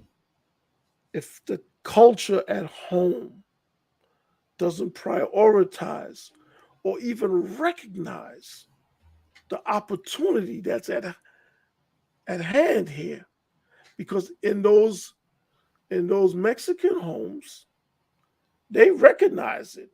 Mhm. They they're like, man, we're gonna take care of that because shit, it's free, and man, we need you to be able to be productive. Mhm. We've given away laptops because we bought laptops so the kids could have them when schools were closed and we doing virtual. We put a lot of work into that. I put a lot of my own. I get no money from the program. Let me say that it is not a grift. It is not something that I do because I get I get a check or any kind of income from. I get nothing. In fact, I've spent over 50, 60,000 of my own money in the program to help the kids, right? And to see that these kids, their parents, they don't even care. They want the free laptops, but they don't even want to do the work. They don't want to learn. It's like I was telling you earlier, by Hmm. 2024, 2025, there's going to be a need for over 2 million cybersecurity jobs. It's not that I was even trying to get these kids to go to college. If they want to go to college, I would love to help them. We've helped one kid develop an app that he's going to put in the app stores and all that. These are kids, and we're trying to help them Yeah. and spark that in them, and give them a resource and somewhere to turn to that they don't normally have, but they won't even take advantage of it because what we're trying to do is not a priority at their home. Hmm. There's nothing that I can do to fix that, Yeah. you know, and Right. and and we really got to stop with all of this stuff worrying about what happened 400 years ago or 300 years ago. I'm not saying forget about it. History is important, but history is also written by the victors. I'm Right. not trying to learn history. I'm trying to make history. There you go. Yeah. You know, I don't want to learn it because, like Napoleon said, history is a set of lies agreed upon.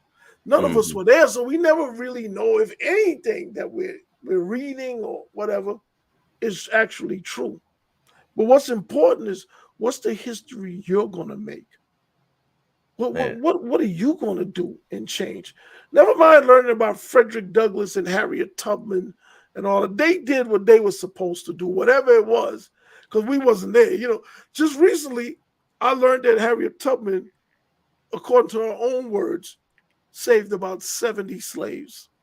Right. I Right. I, I thought that Underground Railroad was like Amtrak. You know what I mean? Like, look, and I'm not taking anything away from her. That was Hmm. still brave and what have you. But a lot of times people get a hold of history and they will embellish it to use it to advance There you go. their own agenda. Not to take anything away from Harriet Tubman, man. Anybody who was doing anything back in those days was brave. Right. Because back then, ain't no court, ain't no appeal and a conviction. It's your ass hanging from a tree. You understand what I'm Hmm. saying? Like, yeah. But the feminist movement took hold of Harriet's narrative, and I'm sure they've had a lot to do with promoting it, maybe enhancing it or whatever, because they wanted to use that to entice black women Oh, to definitely. to Yeah. their thing. And before I pass you the mic, it brings to mind Gloria Steinem, who was the face of third wave feminism. She confessed that she was a CIA asset. And the CIA even funded a magazine that she had called, I think it was Us Magazine, yeah.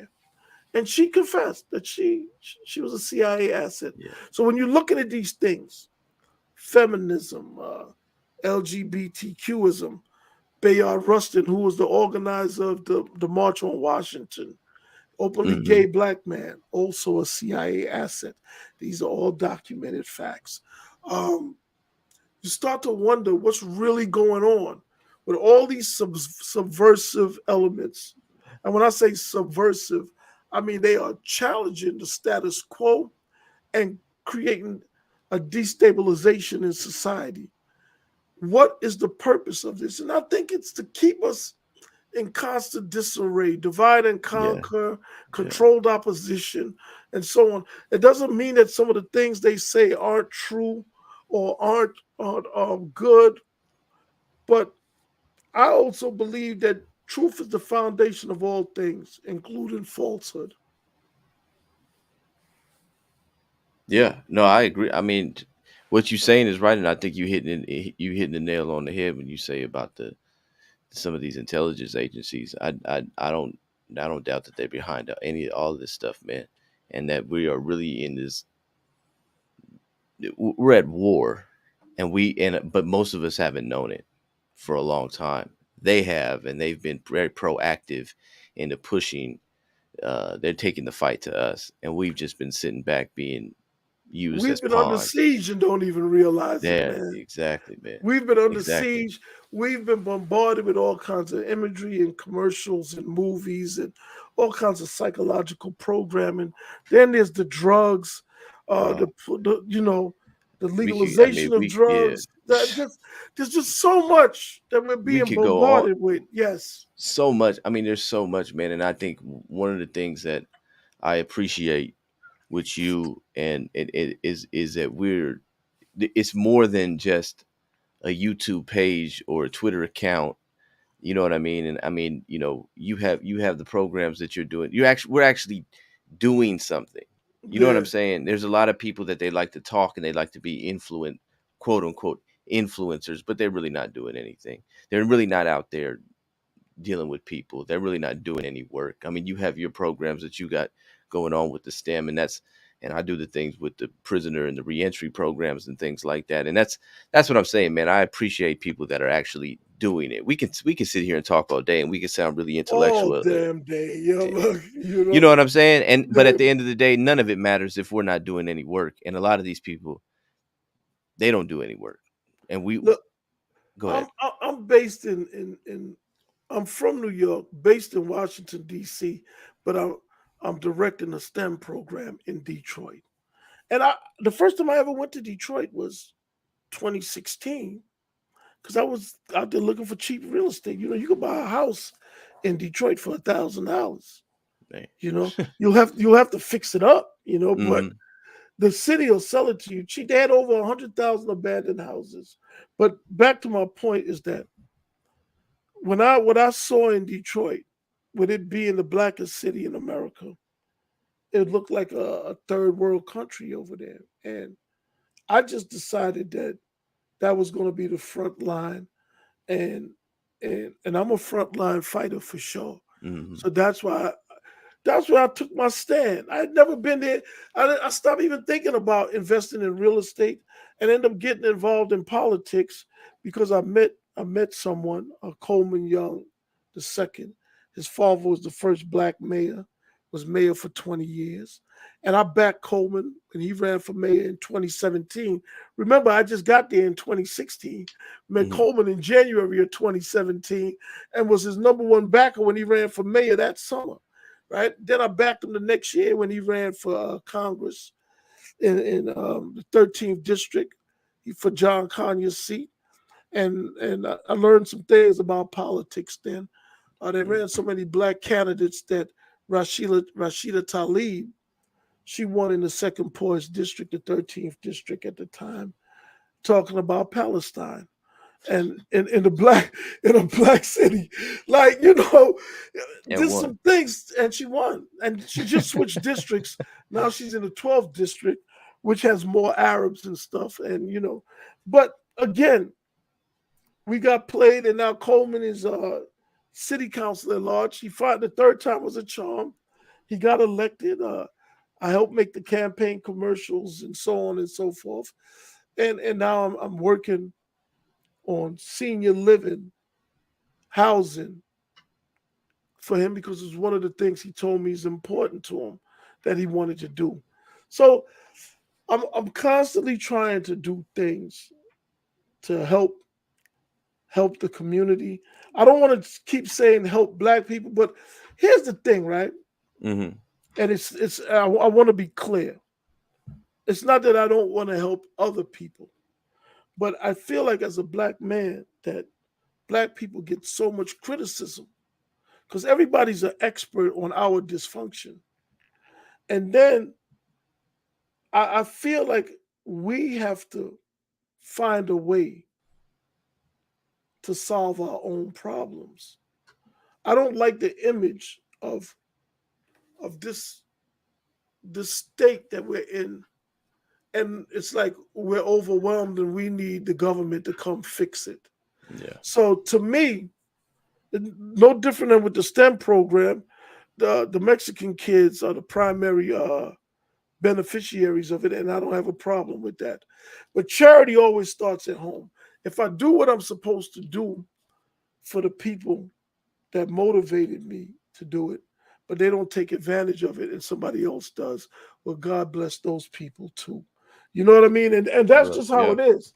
I'm I'm trying. I don't like the fact that when we can't solve our own problems, it's almost like a self-fulfilling prophecy that we're so helpless and incompetent and so on and so forth. I kind of take that a little bit personally because I know that's not the case. But what it is, because I interact with a lot of high performing black people, and we tend to just go for self. You Mm. know what I mean? Like we don't have that sense of, we gotta do what we gotta see what we could do. We be like, man, I'm getting mine. They gotta get theirs.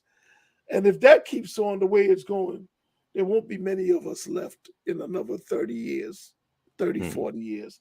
This is a fact. So that's just where I come from with that frame of mind. It's no different than anybody else wanting to help their own people. Nobody can call you a Yeah. bad person for that. It is your responsibility because that's what other people are looking at. The reason why I gave up all that money to the foundation is because if I'm asking for money, they're going to want to know, well, how much money were you able to raise on your own? And if your own people won't support you, why should we? Yeah. Exactly. You understand what Yeah. I'm saying? So there's people that's watching, bro. They'll help, but they ain't gonna do it for you. Yeah. And help means you got to get the ball rolling yourself. So I'm about getting the ball rolling and putting some skin in the game, like they say. And before we wrap, I want to say, Schoon TV, um, Schoon TV. The motivation for that was Donald Trump getting kicked off Twitter on January 8th. And it's not that I'm a radical Trump fan or anything, because I'm not. Hmm. Right? Politically, I'm an I mean, politically, I'm an independent. Socially, I'm conservative. Because as I get older, I see the value in conservative values that maybe as a young person I didn't really gravitate to as strongly as I should. Right. But the School TV brand was to launch a site where we can have different opinions and so on without any censorship. So it's views from the left, right, and center. It's a news aggregator where you can get your breaking news from around the internet, kind of like Drudge Report. But we Hmm. also have a town hall section where you can find exclusive content like the stuff Che writes and other writers. I write myself sometimes. I don't have as much time to write though, but when I write lengthy pieces. There's also video content. There's a paywall, and we're launching the app. Visit the site, and if nothing else, I'd like for you guys to sign up for the free email so you can keep abreast of what's going on with the site, and perhaps at some point become a paid subscriber, because the clips that Che was showing, those are from behind the paywall. I, Hmm. I I only talk behind the paywall. I do Yeah. my vlogs and I do interviews. I've interviewed Roger Stone, and before I did this, I interviewed Judge Joe Brown. He has a show on School TV called Rule of Law, so I Hmm. get his legal take on all of that. And all of this is on my own server, so I don't have to worry about censorship because I own the server. So this is what I do. I put in the work.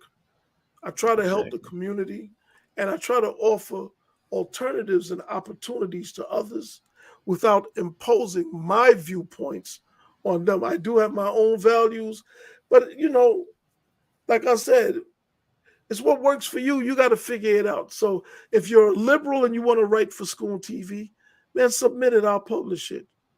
You know, if you're Yeah. independent or conservative, it's all good, man. I'm not about dictating to anybody.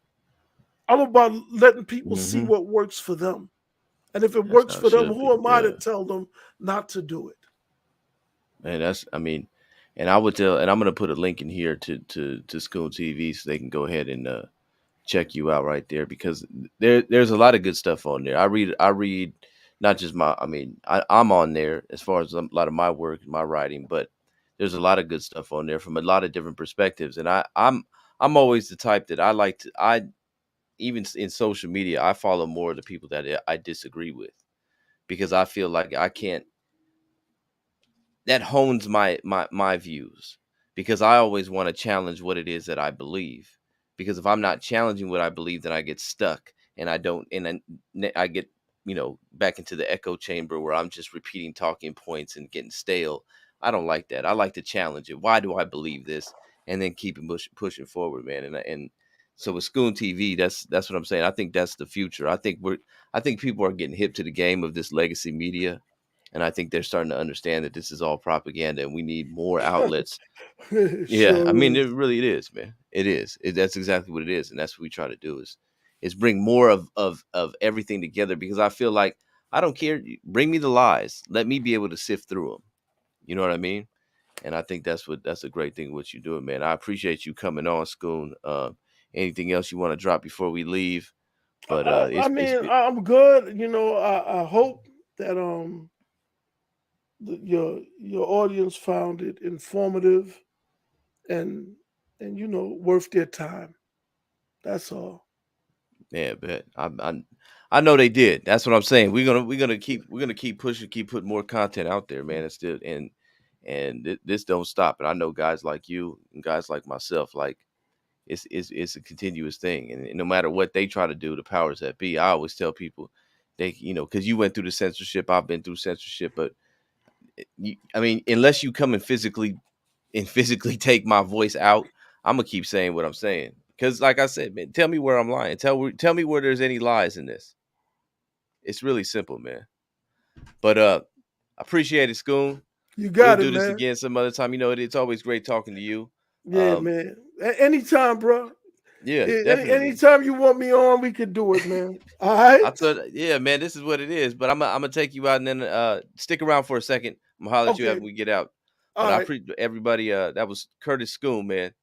I'm sure you guys enjoyed that. I know that was man. All these things that we're seeing, it all plays a role, man. It is what it is. Um, I think these things are pretty self evident, but I appreciate everybody for coming on here, and I appreciate everybody for listening, supporting, whatever you can do. It's greatly appreciated. Uh, this type of conversation is needed. This type of um,